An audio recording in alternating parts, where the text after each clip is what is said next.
तो हर साल बहुत से भक्त केदारनाथ की यात्रा के लिए जाते हैं। तो अगर आप भी इस साल 2025 में केदारनाथ की यात्रा पर जाने वाले हैं या फिर इसके लिए ट्रिप प्लान कर रहे हैं तो ये वीडियो आपके लिए है।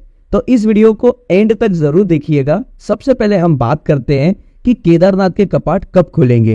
2025 में केदारनाथ की कपाट 2 मई को खोले जाएंगे अक्षय तृतीया के दिन। वैसे तो ये टेंटेटिव डेट है, एग्जैक्ट डेट शिवरात्रि के दिन ही पता चलेगी। तो ओपनिंग डेट के बाद हम बात कर लेते हैं कि बेस्ट टाइम कौन सा रहेगा। कपाट के गेट ओपन हो जाते हैं ऑलमोस्ट मई के अंदर और ये दिवाली तक खुले रहते हैं। इन बिटवीन आप कभी भी जाकर दर्शन करके आ सकते हैं। इनमें जो सबसे बेस्ट टाइम है वो है मई और जून का, क्योंकि तब आप ओपनिंग सेरेमनी अटेंड कर सकते हैं और दूसरा जो है वो मिड सितंबर से लेकर दिवाली तक का। और इसमें जो बीच का समय है जुलाई से लेकर मिड सितंबर तक, इसमें मानसून का टाइम होता है। तो इस टाइम को आप अवॉइड कीजिएगा क्योंकि इस समय बहुत बारिश होती है और लैंडस्लाइड की वजह से आधे से ज्यादा समय तो रास्ते ही बंद रहते हैं। और अगर आप स्नोफॉल देखना चाहते हैं और ऐसे टाइम पर जाना चाहते हैं जब स्नोफॉल हो और आपको स्नो देखने को मिले, तो मैं आपको रेफर करूंगा कि आप दिवाली के आसपास प्लान करना। उस टाइम पे स्नोफॉल के चांसेस बहुत ज्यादा हाई होते हैं। वैसे जो भी आपको कन्वीनियंट लगता है वो टाइम आप पिक कर लीजिए और उस टाइम की टिकट आप एडवांस में बुक कर लीजिए क्योंकि लास्ट मोमेंट पर टिकट ही नहीं मिलती। तो बेस्ट टाइम चूज करने के बाद अब डिस्कस कर लेते हैं कि डॉक्यूमेंट क्या क्या लगेगा। डॉक्यूमेंट में एक लगेगा आपका आईडी प्रूफ। आईडी प्रूफ में आपका आधार कार्ड हो सकता है, वोटर आईडी हो सकता है, पासपोर्ट हो सकता है, कोई भी आईडी प्रूफ आपके साथ होना चाहिए। दूसरा है आपका यात्रा पास। यात्रा पास आप ऑनलाइन भी बना सकते हैं या फिर वहां पर जाकर आप ऑफलाइन भी बना सकते हैं। मैं आपको रिकमेंड करूंगा कि आप ऑनलाइन ही बना ले, बहुत ही सिंपल प्रोसेस है। और अगर आप जानना चाहते हैं कि यात्रा पास कैसे बनाया जाता है तो इसकी एक वीडियो भी मैं आपके लिए बना दूंगा। इसके अलावा भी अगर आपको यात्रा पास बनाने के लिए कोई भी दिक्कत जाती है तो स्क्रीन पर दिख रहे नंबर पर आपको व्हाट्सएप कॉल या व्हाट्सएप मैसेज करना है। इनके द्वारा आपका रजिस्ट्रेशन यानी कि यात्रा पास बनवा दिया जाएगा। अब बात कर लेते हैं कि केदारनाथ जाए कैसे। तो देखो, केदारनाथ जाने के लिए सबसे पहले हमें पहुंचना होता है हरिद्वार। लास्ट रेलवे स्टेशन है वो है हरिद्वार, उसके बाद ऋषिकेश और देहरादून। ये 3 जगह ऐसी है जहां पर आप बाय ट्रेन आ सकते हैं। अगर आप बाय फ्लाइट आना चाहते हैं तो देहरादून में एयरपोर्ट बना हुआ है, यहाँ पर आप फ्लाइट से आ सकते हैं और इसके बाद आगे का जो सफर होगा वो बाय रोड ही होगा। इसमें जो हमारे पास ऑप्शन है उसमें सबसे सस्ता और बजट फ्रेंडली वो है गवर्नमेंट बसेस। ऋषिकेश से चलती है गवर्नमेंट की बस जिसका जो किराया है वो लगभग 400 से 500 के बीच में होता है। प्राइवेट बस ऋषिकेश से भी चलती है और हरिद्वार से भी चलती है। हरिद्वार सबसे बेस्ट रहता है प्राइवेट बस के लिए। यहाँ से किराया जो है वो 800 से 1000 रुपए रहता है प्राइवेट बस का। और जो बस स्टैंड बना हुआ है वो हरिद्वार के रेलवे स्टेशन के जस्ट अपोजिट में है। तो आप प्रेफर यही कीजिएगा कि आप सबसे पहले हरिद्वार आए। जैसे ही हम रेलवे स्टेशन के बाहर आएंगे तो आपको बस के अलावा शेयरिंग के ऑप्शंस भी मिल जाएंगे, जैसे कि टेम्पो ट्रैवलर्स हो गए। बहुत सारे ऐसे ट्रैवल कंपनीज होती है जो वहां पर अपने टेम्पो ट्रैवलर्स चलाती है हरिद्वार से सोनप्रयाग के बीच में, जो 800 से 1200 के बीच में चार्ज करती है। उसमें डिपेंड करता है कि कितनी सीट खाली है। आप अपनी जरूरत के हिसाब से जो भी आपको सही लगता है वो ऑप्शन आप चूज कर सकते हैं। बट इस वीडियो में हम बजट ट्रैवल की बात कर रहे हैं तो बस सबसे बेस्ट ऑप्शन होगा और चीपेस्ट ऑप्शन होगा। हरिद्वार से सोनप्रयाग पहुंचते पहुंचते लगभग शाम के 6 से 7 बज जाएंगे।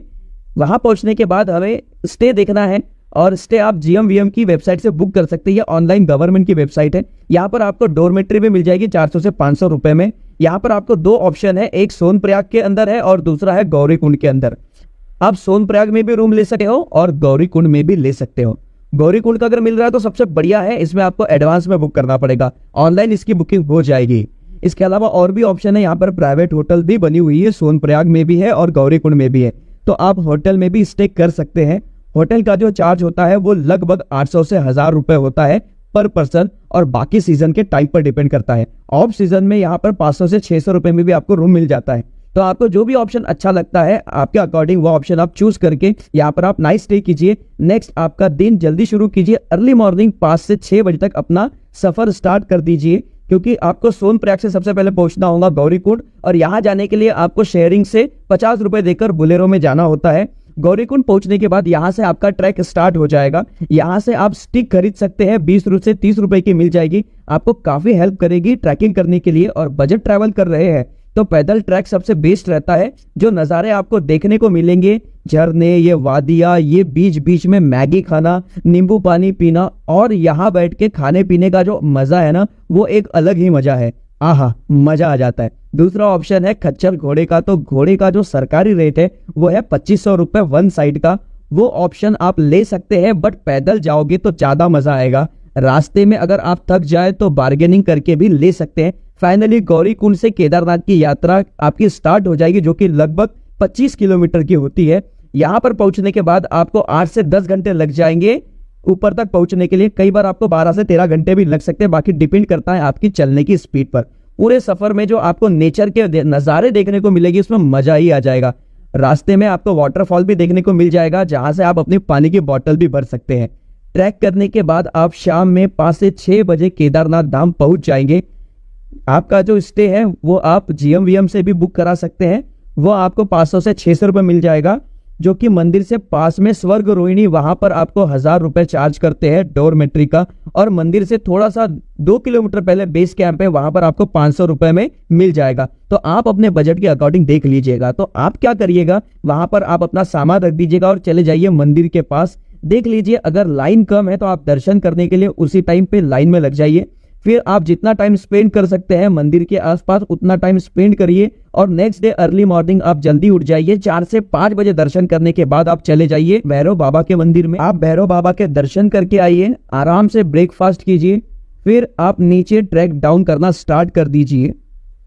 तो लगभग 2 से 3 बजे तक आप नीचे तक पहुंच जाएंगे। उस टाइम हमको सोनप्रयाग या गौरीकुंड से आगे के लिए ऑप्शन मिलना मुश्किल है। तो आपको अगर कोई ऑप्शन मिलता है तो आप जा सकते हैं, अदरवाइज मैं आपको यही कहूंगा कि आप नाइट स्टे वहीं पर कर लीजिए, सोनप्रयाग, सीतापुर या गौरीकुंड, जहां पर भी आपको स्टे का ऑप्शन मिलता है वहां पर आप स्टे कर लीजिए। बट मैं कहूंगा कि आप सोनप्रयाग नहीं लीजिए, क्योंकि वहीं से बस लगेगी, फिर आप वहां से आ जाइए हरिद्वार।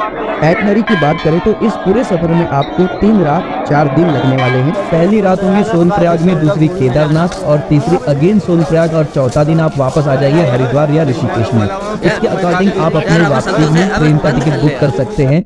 अब बात कर लेते हैं बजट की, क्योंकि पैसा कितना लगेगा तो मैं आपको पूरा लिस्ट दे रहा हूँ कि कहाँ पर कितना पैसा लगेगा। ये लगभग 3800 रुपए में आपका पूरा ट्रिप कवर हो जाएगा। थोड़ा ऊपर नीचे हो सकता है एज पर सिचुएशन, पर ज्यादा डिफरेंस नहीं आएगा। बस 4000 से 5000 तक आपका बजट ले सकते हो। मैं उम्मीद करता हूं कि आपको ये वीडियो जरूर पसंद आया होगा। अच्छा लगे तो प्लीज इस वीडियो को लाइक कीजिए और हमारे चैनल बजट टूर प्लान को जरूर सब्सक्राइब कीजिए और अपने दोस्तों और फैमिली के साथ में इसे शेयर करना। जिनके साथ में आप केदारनाथ जाना चाहते हैं तो उनके साथ भी जरूर शेयर करना। और कोई भी अगर डाउट हो तो आप मुझे कमेंट में पूछ सकते हैं। हर हर महादेव।